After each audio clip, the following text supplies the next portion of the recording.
right. So, why don't you tell me how you first got the idea to play piano in Chatroulette? Had you been playing with Chatroulette before, or? No, about 3 weeks ago, a friend came over to my house. He said, "Have you heard about this new website?" And I had just read an article about it that day.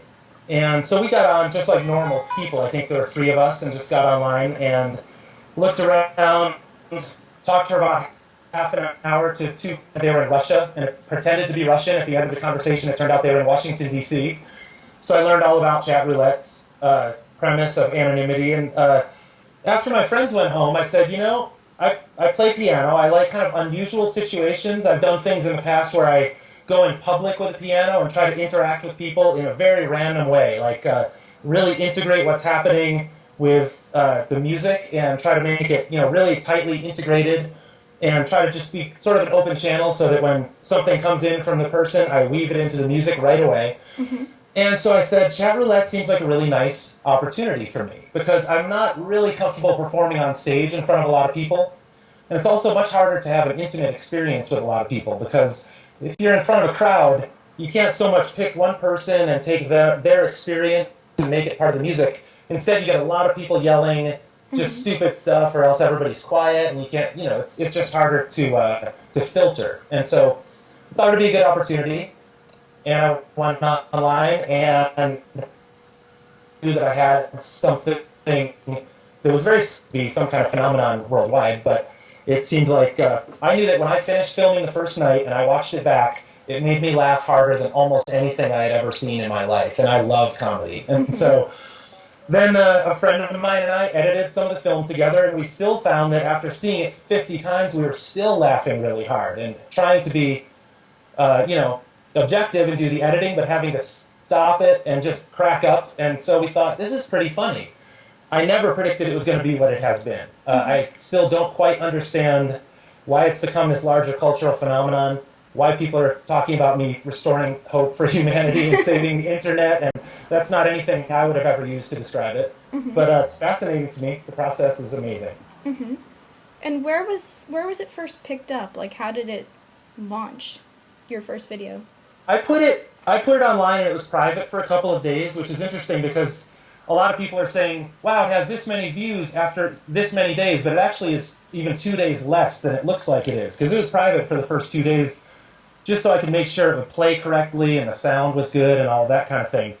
So I don't know how it got out there. I didn't give it to some huge website like College Humor, or they found it from somewhere else. I'm assuming it's just the popularity of chat roulette in general that I put up a video and people were looking at that time there were very few chat roulette videos on YouTube. I mean, we're only talking about 2 weeks ago, a week and a half ago. And so it just became, I guess that's why they call it viral, because it just grows exponentially and one person tells 3 people and they tell 10 people, and just amazing to me how it has grown. And I had to be told how significant its growth was because I don't really follow YouTube numbers or trends very much. So I started getting comments from people saying, wow, I've never seen something go from 0 to 2 million this fast. I've never seen subscribers add up this fast. I've never seen the ratings add up this fast. And so the ratings thing is amazing. It actually became the top rated video of all time on YouTube. Mm-hmm.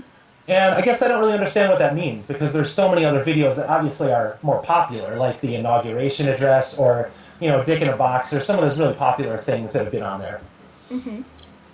So, had you done YouTube videos before, or is this like your first foray into social media?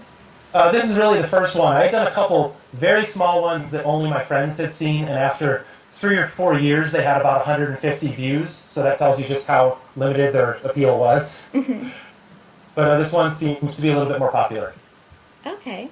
And what kind of response are you getting from people? I know you have like someone helping you with PR now. Uniformly positive response. It's been incredible, and that's been the most amazing part because people really, if you read the comments, from the original video, it was just everything was positive. It was almost unnatural. I was suspicious of something because I've never seen that happen. There's always somebody who doesn't like it, or is having a bad day, or is jealous, or just is out to prove a point, who's going to leave negative comments. But we just read one after another, after another, after another, and they were all just rating it 5 stars, nothing negative. I don't understand why. I feel like some filtering out my negative comments, but I know that's not true. And so you're getting a lot of interview requests, or? Yeah, quite a few. This is the first one I've ever done in my entire life. Really? Well, Yeah. you're pretty good at it. Well, thanks. I've been practicing Yeah, in the since I mirror. was since I was about 5 years old. For Mashable interview. Exactly. So, do you have like a pretty extensive musical background? You're obviously very good at improvising. Thank you. I do. What I do when I'm not doing what you've seen on the video is I am primarily an improvisational pianist, but in a very different genre. I play sort of brooding, introspective, solo piano music with no vocals. And my friends have always said, I think it's really strange that you're such a funny guy in person, but your music is not at all funny. And I've always thought, well, it's hard to make funny music because it's tough to write a joke that you can repeat over and over again and is still funny. Or for me, it's always been very hard. Maybe it's a lack, I'm avoiding commitment or taking responsibility for it, and it's a lot easier to just say, that came off my head in the spur of the moment. And so, mostly what I do, I guess, on piano, my primary influences are like Keith Jarrett and Tori Amos and people like that who play more kind of minor key, kind of deeply emotional music. But I'm really happy, I think, with this, I found kind of a way to take the two sides of my personality and synthesize them. So it's music and it's humor and it's improv. And, I've been doing this not publicly for my whole life. I mean, if you talk to my girlfriend from 1991, she would say, this is exactly the guy I know who makes up these funny songs about people. And it's been primarily targeted at girlfriends in the past because my guy friends don't want me singing songs at them or about them, even if they're funny. That's too bad. I'm sure they all want you to now. Well, now, yeah, they pay me for it now. Are you in a band, or are you like a singer-songwriter? No, I have been in a band in the past, a very long time ago in college, and I have never written a song or a piece of music in my entire life. I don't have anything that I go back to again and again. I don't have motifs. I mean, I'm sure I have little cliches that are part of my natural playing style, but I don't ever sit down and say, oh yeah, I'm going to play that one now. Every time I sit down, it's new as much as possible. And I just like to try to surprise myself and get into some strange little place that I've never been before. And about how much footage did you have to edit down for those 5 minutes on YouTube? I did 2 nights on Chatroulette of about roughly 3 hours each. And probably at the end of each of those nights, I had about 1 hour of chunks of video that I really liked. And I probably have about 3 5-minute videos worth from those 2 nights. And so I don't know how much of it is going to get used because I'm starting to do new ones. And this might be a later question of yours, but after I put the video up, I did a session a few nights ago, and my experience was very different because everybody knew who I was. And so previously I was anonymous, and it was just sort of the element of surprise, and people would say, wow, what is this? And now as soon as I come on the screen, people say, oh my, gather around, everybody. So it's a little, it's more fun in one way and a little bit less fun in another way. So do you think you can keep it up since everyone knows who you are now? I can keep it up with everyone knowing who I am. I hope that I can keep up enough variety of jokes and rhymes and musical styles, because you can only so much commentary on the color of shirt that somebody's wearing, and that's sort of a logical starting point. You start with the first thing you see, and I might comment on the artwork that you have in the background on the walls there, something like that. But then I try to get the person to interact because that's where it gets good. I never want it to just be like talking about how someone looks, and I definitely never want it to be insulting. I knew from the start a lot of comedian-type people would sort of talk about somebody's big nose or that they looked like somebody sort of unflattering, and I always want it to be like I'm rooting for the person on the other end and that they feel kind of validated, and it's funny, but it's not funny at their expense ever. Unless they're mean, and I haven't had this happen yet, but eventually I'll probably have some guy come on and, call me names, and I'd like to go head-to-head with somebody like that using comedy. So. Did you have to filter out a lot of like the famous creepy people from Chatroulette? Yes, I did. I I'm not deeply creeped out by those people. They inconvenience me, and I wish they would go elsewhere. But I don't feel assaulted by them. I can understand why a woman might, or especially why a young person might. And definitely, I don't think there should be any children on Chatroulette ever for so many different reasons. Partially because I want to be free to do whatever I'm doing, and I use some foul language and whatnot, and I don't want to worry that I might be corrupting the young, and so I would love if it was only adults on there. But back to your question, yeah, I've thought about maybe doing some segments where I'm just singing at the naked pervert guys because I think there's some funny stuff to be done with that too. Mm-hmm. I could just blur them out strategically or something like that, and still everybody would understand what I was looking at and commenting on. But apparently, Chatroulette is a perfect place for exhibitionists because I had never known that there were so many men who wanted to show themselves naked to complete strangers. And I guess they worry about getting arrested if they do it in public, so this is a way to do it anonymously without fear of punitive damages. And what do you think of Ben Folds' recent tribute to you? I love it. I think it's so funny.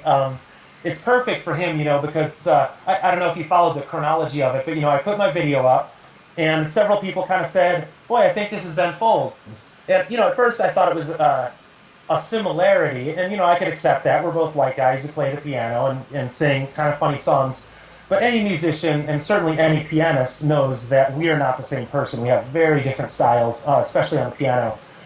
And so then a couple articles started to come out saying Merton is Ben Folds. Absolutely serious articles saying here's our list of logical reasons why.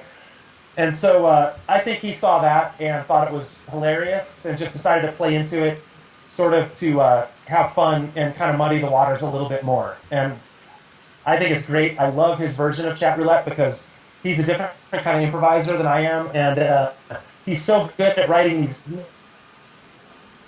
nuggets just on the spot audience, which is an entirely different experience than what I have. He's got 2,000 people behind him, so he can do that call and response stuff and get everybody else to participate. And it must be amazing when the person comes up on the other end and sees this room full of people all looking at them. And that's got to be an incredible experience for everybody involved. Mm-hmm. And I guess on that note, is there any reason why you've chosen to remain anonymous? Well, it started out doing incredibly stupid stuff on the internet. And so I thought that first one on Chatroulette, I did not plan to make videos and post them, and I definitely did not expect it to become large and to have a national exposure. So it wasn't really a strategy. It was just that I started, it was empowering. It made me feel more free to go in whatever direction I wanted without worrying about it, affecting my personal life. And once it got out there, and there I was in disguise, I kind of figured, well, I still don't really want to affect my personal life. And, eventually someone's going to find me out, and that's fine. And I don't want to make it like this big tease treasure hunt thing where I'm trying to amplify the mystique and get people to chase after, finding out who I am, because I'm pretty sure that I would have the most fun if I went undetected for as long as possible. Mm-hmm. Just because right now I don't have people showing up at my house and going through my trash or anything like that. And so it's great to just, have the freedom to go do it, and then I can still walk down the street and nobody has any idea. Mm-hmm. Well, I guess for my last question, could you do a little improvisation to play us off? Yeah, what would you like? You have any requests? You want to Yeah. give me a story to tell? Well, I want whatever comes off the top of your head. Rain comes off the top of my head. That's what I said. Rain doesn't rhyme with much.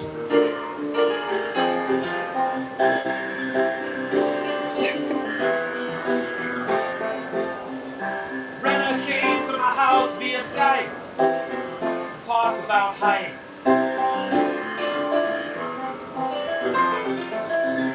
She didn't know how to type, so she started to stand right off of her head.